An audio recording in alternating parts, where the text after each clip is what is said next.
quiero compartir con ustedes esta temática que hoy la hemos llamado Evidencias de un diseñador inteligente. Y lo primero que quiero decirles es que, ¿cómo se puede entonces conocer finalmente? Bueno, finalmente, ¿cómo podemos llegar a conocer a Dios? Porque a veces creemos que conocer a Dios se puede hacer solamente a través de una sola vía, hay una sola forma de conocer a Dios. Y la verdad es que, fíjense lo que le dice el apóstol Pablo en el libro de Romanos capítulo 1, versículo 20. Nos encontramos con un versículo muy interesante. Porque las cosas invisibles de él, ¿sí? Dice, su eterno poder y deidad se hacen claramente visibles desde la creación, siendo entendidas por medio de las cosas hechas, de modo que no tienen excusas. Este versículo es súper interesante porque nos indica que podemos llegar a conocer a Dios a través de las cosas hechas, es decir, estudiando la creación, estudiando lo que nos rodea, estudiando y revisando los procesos biológicos. Dice que a través de esto, la creación del mundo puede ser entendida por medio de las cosas hechas. Por lo tanto, también una de las formas de conocer a Dios es a través del estudio de todo lo creado. Entonces yo creo que aquí hay un punto que a veces cristianos creen que solamente el estudio de la Biblia es la única forma de conocer finalmente a Dios, pero creo que más allá de la experiencia personal, que siempre es importante, también está la evidencia de lo creado. Y esto lo refuerza de hecho el apóstol Pedro en 1 de Pedro capítulo 3 versículo 15. Miren lo que nos dice este versículo. Esto es, por así decirlo, es una invitación que nos hace el apóstol Pedro a que si usted y yo vamos a tener fe, que no esté basada solamente en lo que yo siento o en lo que a lo mejor puedo vivir, sino que también hay fuente que nos permite respaldar y nos permite defender lo que creemos. Y por eso me gusta tanto esta temática. Este versículo en 1 de Pedro, capítulo 3, versículo 15, dice, sino santificad a Dios, el Señor de vuestros corazones. Y aquí viene el cometido, por así decirlo. Dice, y estad siempre preparados para presentar defensa con mansedumbre y reverencia ante todo lo que os demande razón. Lo que demande razón de la esperanza que hay en vosotros. Es decir, ¿qué pasa si alguien nos cuestiona? Si alguien pregunta por nuestra fe o en qué está basada nuestra creencia en Dios. ¿Solamente vamos a hablar de lo que sentimos? ¿Solamente vamos a hablar de la Biblia? Que podría ser suficiente. Pero ¿saben ustedes que hay personas que no tienen la Biblia como parámetro de creencia? Y muy parecido a lo que hizo el apóstol Pablo, ¿cierto? Cuando fue a Grecia, le habló a los griegos en base a su conocimiento. Bueno, si usted alguna vez se encuentra con una persona de ciencias, usted va a poder utilizar lo que hoy vamos a conversar como parte de sus argumentos. Así que desde ese punto de vista espero ser un aporte en lo que vamos a revisar el día de hoy. Quiero decirles que hay una pregunta que ha dado vueltas a muchos científicos y a muchos quienes nos preguntamos por el origen de la vida, es decir, cómo finalmente existió o llegó a la existencia la primera vida. Entonces está esta pregunta, ¿cómo inició la vida cuando no existía? Porque eso es lo que hoy en día se preguntan los científicos, ¿cierto? Es decir, ya sabemos que hubo un momento donde no había vida, pero en algún momento la vida llegó, ¿cierto? A través de un proceso que es el cual tratamos de descubrir, de saber cómo. Y entonces, la primera pauta, por así decirlo, si tenemos que ir a revisar la existencia de todo ser vivo acá, por lo menos en el planeta Tierra, nos encontramos con esta estructura, con este sistema, vamos así decirlo, que usted a lo mejor lo conoce, y aquí vamos a ir un poquito a los recuerdos de sus estudios de biología. Nos encontramos con la célula, una estructura increíblemente maravillosa que hasta hoy en día todavía se sigue estudiando. Y fíjense ustedes, aquí la célula está presente en todos los seres vivos que existen en este planeta. Todos tienen una estructura similar en la célula.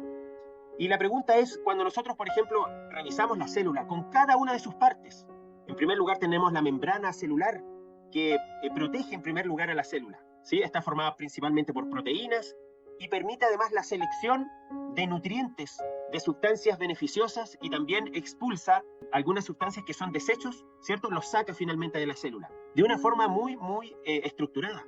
Hay otros elementos que forman parte de la célula, ¿cierto? Como uno de los que más me impresiona a mí es el aparato de Golgi, que está aquí en esta maqueta de célula, en esta estructura verde, y es donde se elaboran las proteínas y por así decirlo, los lípidos necesarios para que finalmente la célula funcione. Las proteínas son la estructura, por así decirlo. Todo lo que tiene que tener una forma se hace a través de las proteínas. Por lo tanto, por eso la membrana celular está conformada principalmente por proteínas.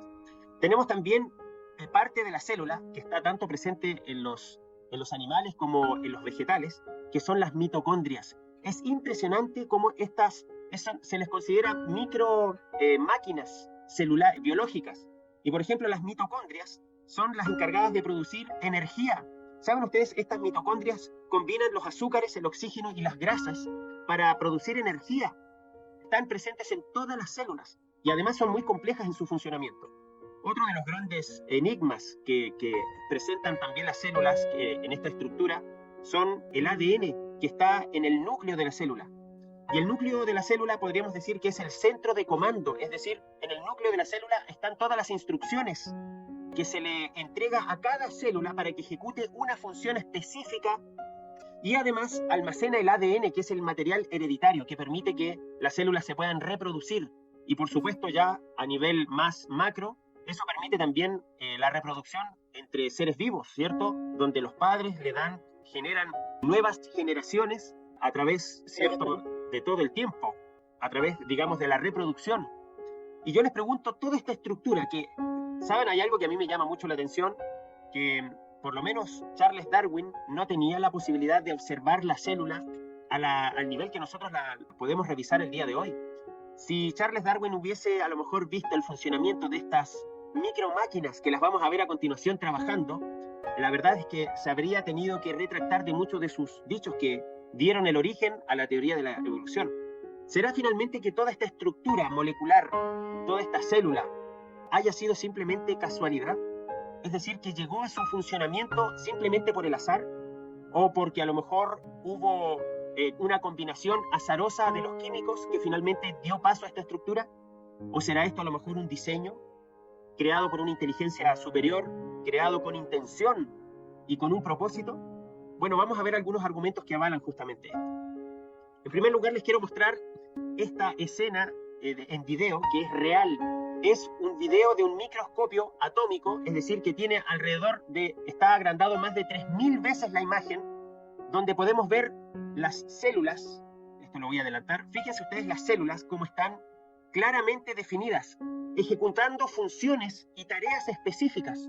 Aquí ustedes pueden ver diferentes células que tienen su membrana, que tienen además, dentro de ella, tienen otros mecanismos funcionando. Y miren lo que les voy a mostrar a continuación. Vamos a viajar dentro de una célula. Estas células que vemos aquí son de diferentes tipos. Y cómo estas se desplazan justamente consumiendo alimento, reproduciéndose, realizando copias exactas una de la otra. Y aquí vamos a ir agrandando la imagen para que ustedes puedan ver a través de esta animación, ¿cierto?, cómo finalmente las células, y miren esta imagen que les voy a mostrar a continuación, es sorprendente. Esta imagen que ustedes ven aquí, donde se ven a las células de la hoja de una planta desplazándose por así decirlo, carreteras biológicas. Miren ustedes cómo se desplazan las células por diferentes caminos, llevando oxígeno, llevando nutrientes, llevando también desechos, sacando desechos, por ejemplo, como el monóxido de carbono, que son extraídos por las diferentes células, llevadas a diferentes lugares del organismo vivo para cumplir una misión. Y saben ustedes que esto es lo que yo me refería hace un momento atrás, cuando Charles Darwin no tenía idea que esto existía. Y él teorizó que todo esto llegó a existir por medio de la selección, ¿cierto? Y por lo tanto del azar. Y yo les quiero mostrar claramente hay una imagen que a mí me impresiona mucho. Esta imagen que vamos a ver a continuación es un motor biológico. La imagen que vamos a ver aquí a continuación es absolutamente real y es este cuadro gris que ustedes ven aquí. Esto es una imagen agrandada, real, del flagelo bacteriano. El flagelo bacteriano vendría a ser, en términos, la colita que tienen las bacterias para poder navegar, para poder nadar, por así decirlo, en medios acuosos. Bueno, ese flagelo bacteriano, esa colita, es un motor que tiene tuercas y tiene engranajes. Fíjense ustedes, esto es algo maravilloso de la tecnología. Por eso yo decía en un principio que cada vez que la tecnología avanza, nos va entregando más información. ¿Habrá alguien que podrá pensar que estas tuercas y este motor que se ve aquí en esta imagen llegó a existir por la simple casualidad? ¿No es esto una estructura diseñada que nos permite entender de que aquí hay más que simple casualidad? Miren, aquí a la fotografía le estamos agregando ahora una animación para que se pueda detectar los engranajes. Cada engranaje con su funcionamiento que permite que la bacteria, o en este caso, por ejemplo, también los espermatozoides que tienen un sistema parecido, puedan nadar y desplazarse en un medio acuoso. Bueno, este tipo de funcionamiento mecánico, fíjense ustedes que para los científicos es difícil construir un motor, como esta estructura que ustedes ven acá. Este es un motor con un diseño, esto lo hizo un ingeniero mecánico probablemente. Bueno, si yo a un ingeniero mecánico le digo que este motor, que la verdad es que los motores que hoy en día utilizamos son mucho más grandes, el motor de un vehículo es enorme comparado con el motor de un flagelo bacteriano, que está construido de una forma microscópica, pero tiene justamente los engranajes, tiene el rotor, tiene los rodamientos, tiene también la bomba de energía que permite que eso pueda funcionar. Ningún ingeniero mecánico me diría que esto fue hecho por la casualidad. Pero sin embargo, hoy sí, eso es lo que le enseñan a nuestros niños, a nuestros jóvenes en la universidad, que todo esto llegó a ser posible por medio de la mera casualidad. Bueno, y si pensamos un poquito y tratamos de decir, bueno, pero ¿no habrá sido que a lo mejor hubo un momento donde se juntaron varios compuestos químicos y con electricidad, ¿cierto? Finalmente llegó a existir la primera célula.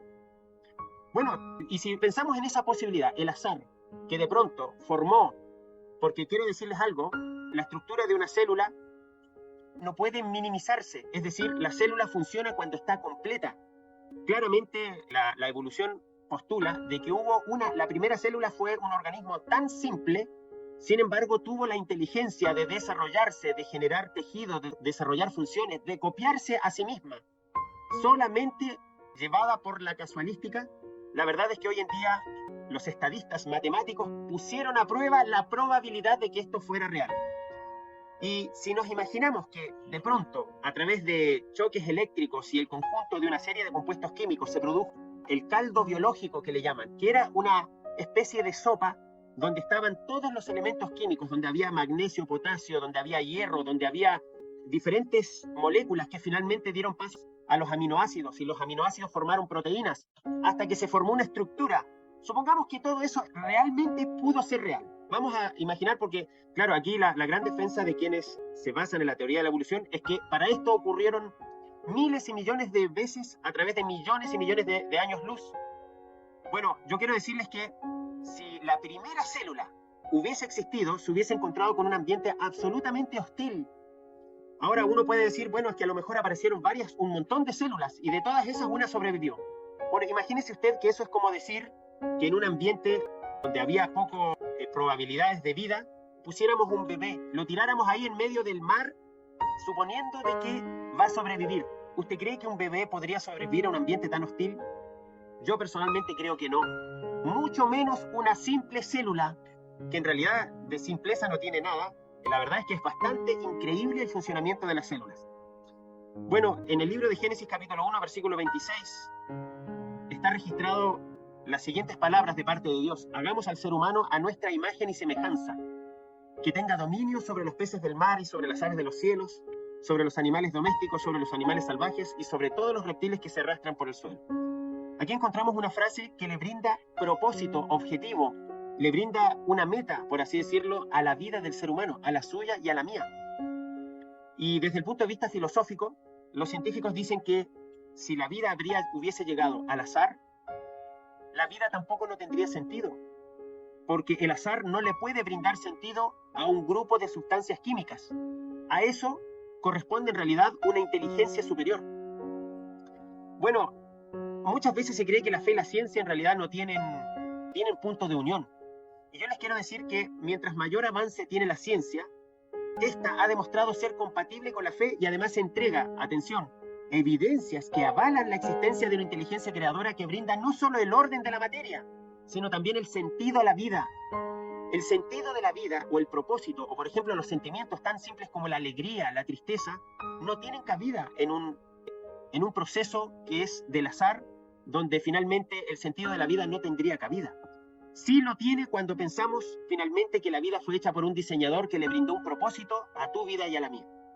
Bueno, quiero decirles que finalmente la ciencia y la fe sí tienen una gran relación. De hecho, este documento que estoy poniendo aquí en pantalla es parte de un documento que firmaron más de 1000 científicos, y así se llama, usted lo puede buscar, el original está en inglés: A Scientific Descent from Darwinism, es decir, un disentimiento científico del darwinismo. Es decir, la ciencia hoy en día entrega evidencias tan certeras que hay más de 1000 científicos que se han puesto de acuerdo para poder oficializar y decir que se ha encontrado evidencia, es decir, que la ciencia respalda el diseño inteligente. ¿Y por qué estos científicos están firmando este documento, donde ponen su nombre, dónde trabajan, cuáles son sus estudios? Y así más de 1000 científicos han firmado este documento en todo el mundo, porque hasta hace muy poco, aquellos científicos que descubrían una evidencia de un diseño inteligente tenían que ocultarlo. Así es, mis queridos amigos. Se le llama el materialismo científico. ¿Y qué es esto? ¿Por qué lo nombro?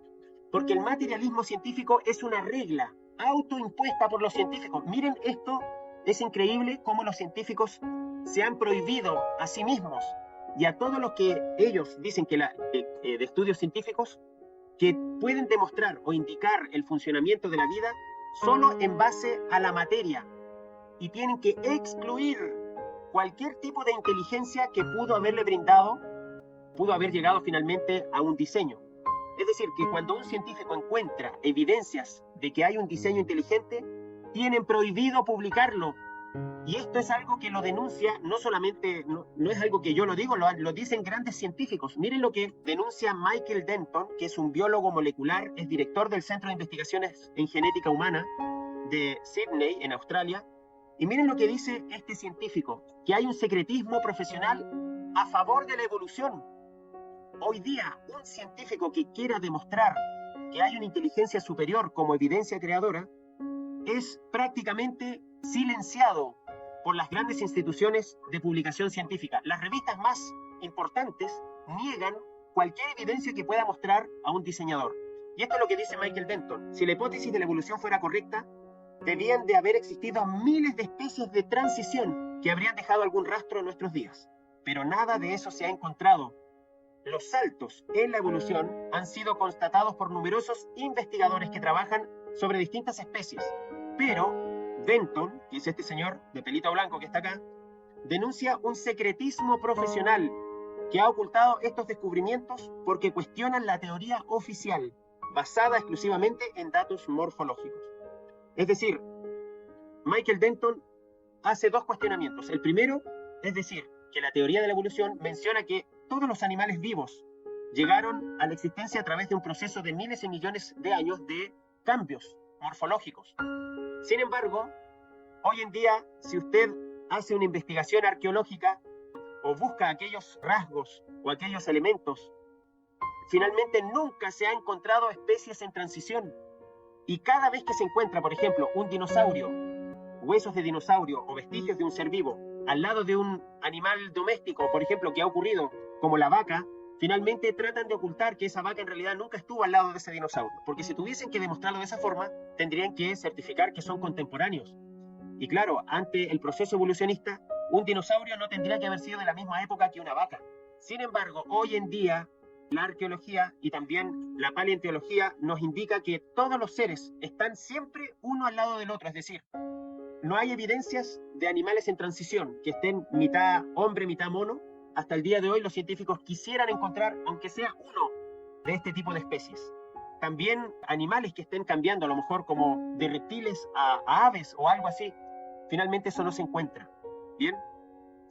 Bueno, por lo tanto, este materialismo científico es un límite autoimpuesto para la ciencia, sobre la base de los datos prácticos, experimentales de su ciencia, y llegan inevitablemente a la interpretación materialista, excluyendo la inteligencia como fuente de evidencia de la vida.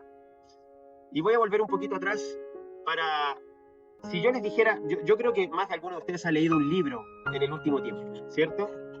Bueno, imagínense que yo les presentara este libro que está aquí en esta imagen y les dijera que todos los capítulos, incluyendo no solamente el índice del libro, sino también el primer capítulo, la redacción de cada una de las frases, el orden de los capítulos, y no solamente el orden, sino también el papel, la tinta y la tapa del libro, fue de la casualidad. Es decir, que un día, de pronto, después de miles y millones de procesos, apareció un libro redactado con conclusiones, también con tinta, donde cada una de las letras se puso al azar.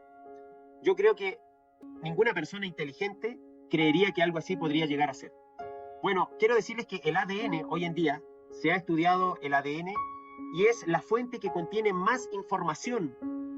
Y es una forma de poder transmitir información a través del ADN y a través de todas las generaciones, con información increíblemente valiosa y exacta. Es decir, el ADN es, por así decirlo, como un disco duro, donde está toda la información de las funciones de cada célula del cuerpo humano y de los seres vivos. De hecho, si nosotros pensamos tan solo en una de las estructuras más básicas, que es una proteína, ¿sí? Una célula puede producir una proteína que debe entrar en acción con una compleja maquinaria y ordenar hasta 500 aminoácidos en la secuencia correcta para poner a punto la molécula del ARN mensajero, que opera como molde. Quiero decirles que los aminoácidos están conformados por 20 uniones, por 20 elementos que tienen que ser ordenados exactamente en el orden que corresponde. Si tan solamente uno de estos elementos no se posiciona en la forma correcta, el aminoácido se rompe y por lo tanto no forma la proteína. Toda esta estructura es increíblemente compleja. Y saben ustedes que la probabilidad matemática se ha calculado, es decir, la casualidad de que llegue a existir tan solamente una proteína es 1 entre 10 elevado a 950. Y usted dice, Andrés, ¿qué es ese número? No lo entiendo. Bueno, déjeme ponerle este ejemplo. ¿Qué es el 1 entre 10 elevado a 950? Bueno, esto es un 1 seguido por un 0, 0, 0, 0, 0, 0, 0, 0. Bueno, la verdad es que tendría que repetir todas las veces 0 de este número que acá, que es un número real. Esa es la posibilidad de que haya existido un momento donde los elementos químicos formaron por lo menos una proteína. Y saben ustedes que desde el punto de vista de la probabilidad de la matemática, cuando un número está seguido por más de 50 ceros, se convierte en una probabilidad imposible. Por lo tanto, la matemática ha demostrado que la casualidad de que llegara a existir la vida por el simplemente choque de elementos químicos, de los elementos que pertenecen a la vida, finalmente son realmente imposibles. Podríamos algunos de nosotros tal vez pensar de que este reloj, que es un reloj suizo, con todos sus engranajes, con todos sus tornillos, con todas sus funciones, hubiese finalmente llegado a existir simplemente porque los metales se combinaron y a través de miles y millones de choques eléctricos finalmente apareció una estructura tan compleja como esta. La verdad es que yo creo que no. Y permítanme, quiero citar un versículo que lo menciona, está en el Antiguo Testamento, en el libro de Job. ¿Saben ustedes? A mí me impresiona cómo Job mencionó que el estudio de los seres vivos era evidencia de un creador. Está en el libro de Job, capítulo 12, versículos 7 y 9. Miren lo que dice este versículo. Dice, más pregunta, si quieres, a las bestias, que ellas te enseñarán, a las aves del cielo, que ellas te lo dirán. O habla, ¿a qué cosa? Dice, a la tierra, que ella te enseñará, y los peces del mar te lo contarán. Pues, ¿quién de entre todos estos no sabe que la mano de Jehová ha hecho esto? A mí me emociona encontrar un versículo donde Job en la Biblia nos dice y nos manda a estudiar biología, mis queridos amigos. Si aquí no le está Job enviando a estudiar el universo, estudiar las matemáticas, estudiar también la biología, este es un versículo que nos manda, que usted y yo, que creemos en la existencia de un creador, nos está diciendo que vayamos a estudiar biología, matemática, que vayamos a estudiar también astronomía, porque tenemos que estudiar las aves, el cielo, tenemos que estudiar la tierra, la geología, porque dice que ella te enseñará. Y los peces, es decir, los anfibios, los reptiles y los diferentes animales que viven en el mar, en la tierra, nos contarán. Pues, ¿acaso hay alguno de estos que no sabe que la mano de Jehová lo ha hecho? Yo me quedo impresionado ante este versículo, porque creo finalmente que en el momento de poder dar prueba de nuestra fe, nos vamos a encontrar con información profundamente real si estudiamos un poco de ciencia. Bueno, quiero decirles que hay científicos que se han postulado la pregunta, es decir, ¿y cómo sabemos cuando hay un diseño inteligente? ¿Sí? ¿Cómo sabemos cuando algo no fue al azar? Bueno, aquí hay una antena parabólica, en realidad, que es un radiotelescopio, que es muy, muy conocido, que es el gran oído, que se le llama The Big Ear, ¿cierto? Y está apuntando hacia el universo para ver si logra captar alguna señal de vida inteligente que venga del universo. La verdad es que este tremendo radiotelescopio, que es de 700 toneladas y mide 576 metros de diámetro, el año 2020, no hace mucho tiempo, colapsó, se cayó y lo están reconstruyendo. Pero este telescopio está funcionando cerca desde el año 1977, enviando mensajes al universo en diferentes idiomas, con diferentes dibujos, tratando, por así decirlo, de decir: hola, somos humanos de la Tierra, si alguien nos escucha, denos alguna señal de vida. Bueno, hasta el día de hoy no se ha recibido ninguna señal que indique una respuesta inteligente. Pero yo no puedo creer que los científicos sean de pronto tan ciegos y el materialismo científico haya cegado tanto la ciencia, que es, por así decirlo, que miramos alrededor, vemos la vida, la estructura del ADN, la estructura de la célula, y pensamos que eso sí fue casualidad, ¿sí? Y están los científicos buscando hacia el espacio y dejando de ver toda la maravilla de la creación que nos indica que sí hay un creador. Quiero hablarles un poquito sobre la complejidad perfecta del ADN, que el ADN, ¿cierto?, es la estructura genética, tiene toda la información sobre cómo se construye un cuerpo humano y su funcionamiento completo. ¿Saben ustedes que hay científicos que han tratado de saber cuánta información o cuántas páginas corresponde a la información que está en el ADN? Cuando hablamos del ADN es la información genética que está dentro de la célula, que contiene, por ejemplo, el color de ojos, la estatura, la forma de la cara, el tamaño de la nariz, el color del cabello, el funcionamiento del hígado y de cada una de las funciones del cuerpo humano está dentro del ADN. Y el ADN tiene información que permite que cada célula cumpla una función diferente. Porque, por ejemplo, hay células que son muy diferentes una de la otra y cada una tiene una función específica. Bueno, como información general, les puedo decir que el 14 de abril del año 2003, el Instituto Nacional de Investigación del Genoma Humano entregaron lo que se llama el genoma humano, es decir, que descifraron todas las funciones que están en el cuerpo humano y todas estas instrucciones quedaron ya descifradas en el ADN. Y saben ustedes que el ADN, por lo menos como mínimo, corresponde a 53.000 palabras, si eso tuviésemos que ponerlo en un libro.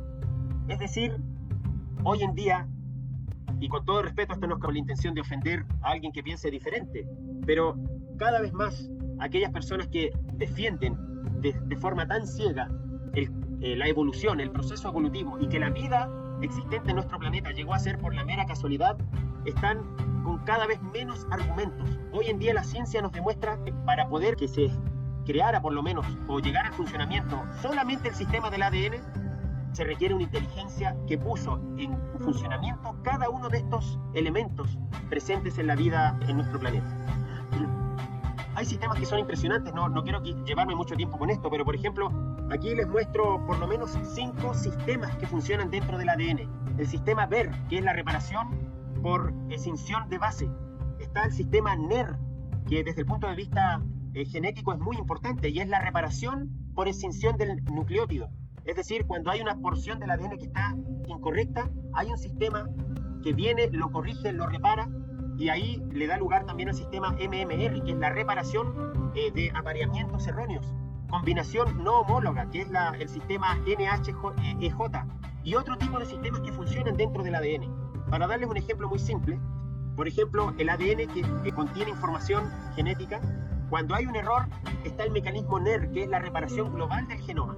Es decir, cuando el ADN contiene información errónea, hay estructuras que cumplen la función como de una tijera, donde cortan la sección del ADN que está equivocada y vuelven a reconstruir esa sección errada y la corrigen. Y todo eso ocurre a nivel microscópico dentro de la célula, dentro del núcleo del ADN. Impresionante. Esto ya lo habíamos mencionado también, pero yo quiero mencionar este autor que se llama Anthony Flew, que escribió este libro que se llama Dios existe. Él es un científico. Él era ateo. Y saben, él dice que llegó a creer en Dios después de estudiar profundamente el funcionamiento del ADN. Él dice que el ADN me ha demostrado por medio de su increíble complejidad y funcionalidad altamente coordinada, que permite la existencia de la vida, que fue producto de un diseñador inteligente. Mi descubrimiento de Dios, dice Anthony Flew, proviene desde la razón y la ciencia, y creo que es innegable su existencia. Es decir, este señor que de paso murió hace pocos años atrás. Sin embargo, su libro yo se los recomiendo, es un libro muy interesante. Él dice que llegó a creer en Dios después de estudiar científicamente el ADN. Bueno, y quiero terminar con este dato. Yo le invito a que usted lo busque. Esta selección de argumentos es una selección individual que yo he hecho de mis propias investigaciones, ¿sí? Hay una secuencia matemática. Uno de los grandes científicos ha dicho que si Dios existe, tiene que ser un gran matemático. Bueno, la secuencia de Fibonacci, eso para que usted lo anote, busque esta secuencia. Hay artículos, hay libros, anote esta frase, la secuencia de Fibonacci. Y esta imagen que ustedes ven acá es la imagen de un girasol, ¿sí? Y si ustedes pueden ver, es una espiral que va ordenando la forma de la flor, permitiendo que ninguno de sus elementos choque el uno con el otro, sino que está perfectamente ordenado. Me permitió entender, ¿cierto?, que esto es una secuencia matemática y está presente no solamente en las flores, sino también es la misma estructura que tienen las galaxias, que tiene, por ejemplo, la estructura del caparazón de un caracol. Es la misma estructura matemática que le da forma al oído, a la oreja, ¿sí?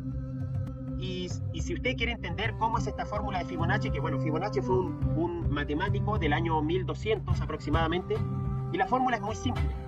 Se van siempre sumando los dos últimos dígitos. Mire, la secuencia es así. 1 más 1 es igual a 2. 2 más 1 es igual a 3. 3 más 2 es igual a 5. ¿Cierto? Y 5 más 3 es igual a 8. Y así sucesivamente. Si usted va sacando la cuenta, finalmente esta secuencia es infinita. Pero ese es el orden. Y resulta que este orden matemático está presente en todos los seres vivos. Es impresionante, incluso para la formación del rostro del ser humano, está también esta secuencia matemática. Resulta que los científicos hoy en día descubrieron esto, que, Fibonacci fue el que descubrió que hay esta secuencia numérica, pero que está presente en todos los seres vivos, en las plantas. También es el que da origen a la estructura de los árboles. Por eso las ramas de un árbol nunca van a crecer en contra de otra, porque si no el árbol se destruiría. De hecho, esta misma fórmula es con la cual están conformados nuestros pulmones y todos los órganos. También la formación de las células cerebrales tienen también esta misma construcción. Es decir, hay una fórmula matemática que algunos científicos le han dicho la fórmula divina para la construcción de todo lo que es la vida biológica. Sin embargo, los científicos evolucionistas solamente pueden descubrir esto, pero no pueden explicar cómo llegó a funcionar. Nosotros sí sabemos, incluso es impresionante, por ejemplo, que en la estructura de las manos, los huesos de la mano, corresponden también a esta misma fórmula biológica, que cuando usted la observa se da cuenta que aquí hay una estructura que alguien la puso en funcionamiento. En este caso, mi pensamiento es que Dios le dio origen y permitió, ¿cierto?, que todas estas fórmulas matemáticas permitieran que la vida fuera finalmente real. Incluso, miren, estuve buscando en las investigaciones, las distancias que permiten la formación del rostro del ser humano también están hechas en base a la secuencia de Fibonacci. Es decir, esta estructura numérica es como una fórmula, la fórmula de la vida, la fórmula matemática de la vida, y corresponde a la distancia entre los ojos, de los ojos a la boca, de la nariz a la boca, la pera, el mentón, incluso el tamaño del cráneo es proporcionalmente correcta para que quepa dentro del cerebro. Y todo este tipo de información está hecho en base a esta estructura matemática. Es increíble. Yo quiero decirle finalmente que después de observar y estudiar la creación, a mí me sorprende. Y es lo que le invito a usted, mi querido amigo y amiga que escucha esta presentación, es a poder reconocer, no solamente a nivel científico, sino también a nivel individual y personal, que existe un creador que te dio sentido, que te da la oportunidad de formar y de elegir tu destino. Y quiero invitarte a leer este versículo que está en el libro de Apocalipsis, capítulo 4, versículo 11, y dice así: no eres Señor y Dios nuestro, de recibir la gloria y el honor y el poder, porque tú creaste todas las cosas, y por tu voluntad existen y fueron creadas. Yo creo definitivamente que hoy en día, tanto tú como yo podemos verbalizar, y es lo que yo te invito, que en tu momento de privacidad, ese momento de silencio delante de Dios, del Creador, dirígete a Dios y reconócelo como tu Creador. El sentido de la vida toma otro carisma cuando tú, como criatura, como un ser diseñado, como un ser creado, a quien se nos dio la posibilidad de tener un objetivo, de tener un propósito. Y lo más relevante, de tener el libre albedrío, es decir, la capacidad de elegir tu destino, de cambiar tu forma de ser, de mejorar e incluso de reconocer a tu Dios, reconocer a Dios como tu creador, está absolutamente en tu voluntad. Nadie te puede obligar a creer en Dios. Eso es meramente voluntario. Pero después de poder entender cómo llegamos a la existencia y la vida, que fuimos diseñados con un propósito, con un objetivo, ¿no te dan a ti ganas a lo mejor de poder, no te dan ganas a ti a lo mejor de mencionar, de pronunciar y de verbalizar de que Dios es nuestro creador y que gracias a Él llegamos a la vida y que gracias a Él hemos tenido experiencias alegres, tristes, pero de todas ellas podemos sacar un aprendizaje? Eso es lo que yo deseo para ti. Aquí hay un tema súper importante. La fe no se desarrolla solamente por evidencia científica. También hay una evidencia que es muy personal, que es tu experiencia individual con Dios. Esa experiencia individual la construyes tú. Y si tienes dudas, y si buscas esperanza, y si buscas a lo mejor el sentido de tu vida, te recomiendo, por quien lo ha vivido, que soy yo, y este es mi testimonio personal, yo he experimentado mi propia experiencia con Dios. Mi relación con Él es mi mayor argumento para decirte que existe un Dios que me ama y que también te ama a ti, que te da un propósito, un objetivo, el cual tú puedes aprovechar, si así lo deseas, de la mejor forma. Y espero que esta información alimente tus argumentos, alimente tu fe, porque finalmente la creación de Dios maravillosa nos deja plenamente sorprendidos y nos deja con evidencias innegables de que existe un creador.